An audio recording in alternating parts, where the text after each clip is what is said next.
एक शांत से इंग्लिश विलेज में पैदा हुआ एक लड़का हेनरी रॉयस। फैमिली उसकी सिंपल थी, लेकिन ज़िंदगी ने उसे टेस्ट करना बहुत ही जल्दी शुरू कर दिया था। सिर्फ 4 साल का था जब उसके पापा का बिजनेस बंद हो गया और 9 साल तक पहुंचने से पहले उसके पापा की डेथ हो गई। उसकी माँ मेड का काम करती थी और हेनरी न्यूज़पेपर बेचा करता था और लोगों के छोटे मोटे काम करता था। बचपन में ही वो एक सर्वाइवर बन चुका था, लेकिन उसके अंदर एक स्पार्क था, एक जुनून जो फ्यूचर में एक एम्पायर को पावर देने वाला था। 14 साल की उम्र में उसकी आंटी की मदद से उसे एक अप्रेंटिसशिप मिल गई ग्रेट नॉर्दर्न रेलवे में। वहाँ उसने 3 साल तक कारपेंट्री, मैकेनिक्स और सबसे ज़्यादा इलेक्ट्रिसिटी सीखी। 17 साल का होते होते वो एक फुल टाइम मैकेनिक बन चुका था और 19 तक एक इंजीनियर। फिर आई ज़िंदगी की सबसे बड़ी चैलेंज। जिस कंपनी में काम करता था वो बंद होने वाली थी और कोई होता तो वो नई जॉब ढूंढता, लेकिन हेनरी ने कुछ और ही सोचा। बस 20 पाउंड बचाए थे उसने और उसी से स्टार्ट कर दी एक छोटी सी इलेक्ट्रिक कंपनी अपने दोस्त अर्नेस्ट के साथ मैनचेस्टर में। जो चीज़ हाथ आई, light fitting, doorbell, swing machine सब रिपेयर करते थे। और फिर लाइटनिंग स्ट्राइक जैसी एक अपॉर्चुनिटी मिली। इलेक्ट्रिसिटी का क्रेज़ ब्रिटेन में बढ़ने लगा और हेनरी की कंपनी ने स्विचेस और कंपोनेंट्स बनाना शुरू कर दिया। साल 1900 तक वो साल का 20,000 पाउंड कमा रहे थे। उस ज़माने में एक बहुत बड़ी रकम हुआ करती थी, लेकिन जैसे ही सक्सेस आई एक तूफान भी आया।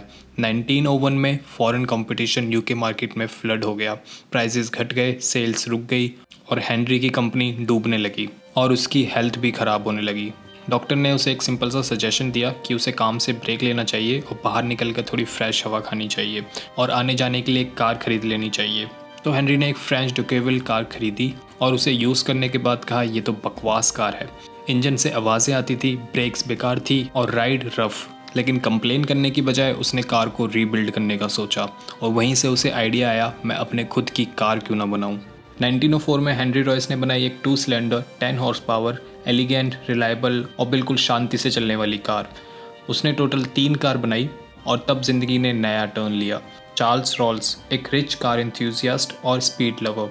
जब रॉल्स ने रॉयस की कार देखी उसने तुरंत कहा, मैं दुनिया का सबसे बड़ा इंजीनियर ढूंढ रहा था और वो मुझे मिल गया। और यहीं से शुरुआत होती है रॉल्स रॉयस की। 1906 तक रॉल्स रॉयस लिमिटेड ने 4 मॉडल लॉन्च किए, लेकिन एक मॉडल ने हिस्ट्री बना दी, द सिल्वर घोस्ट। एक 6 सिलेंडर, इतनी स्मूथ, इतनी साइलेंट, उसे कहा गया the best car in the world. लोगों को प्रूफ करने के लिए उन्होंने कार को लगभग 24,000 किलोमीटर तक चलाया, 2 महीने 15 दिन तक, और उसमें कोई भी दिक्कत नहीं आई। और फिर आया विस्पर टेस्ट। बोनट पे उन्होंने एक कॉइन को बैलेंस करके इंजन स्टार्ट किया और कॉइन बिल्कुल हिला भी नहीं। ये एक मार्केटिंग मास्टर स्ट्रोक था। वर्ल्ड का ध्यान रॉल्स रॉयस पे आ गया। किंग्स, क्वींस, इंडस्ट्रियल टाइकून सब एक रॉल्स रॉयस चाहते थे।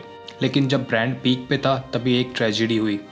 1910 में चार्ल्स रॉयस एक प्लेन क्रैश में मर गए।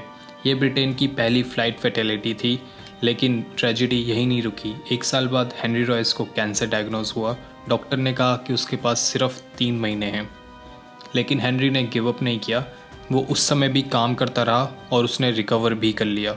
इसी वक्त रॉल्स रॉयस के कस्टमर अपनी कार के बोनट पे अलग अलग चीज़ें लगाने लगे, तो कंपनी ने एक अपना डिज़ाइन बनाया और उसको कहा स्पिरिट ऑफ एक्सटेसी। एक एलिगेंट और ग्रेसफुल वुमेन, हाथ उसके पीछे जैसे उड़ने वाली हो, और वो बन गई रॉल्स रॉयस की आइडेंटिटी।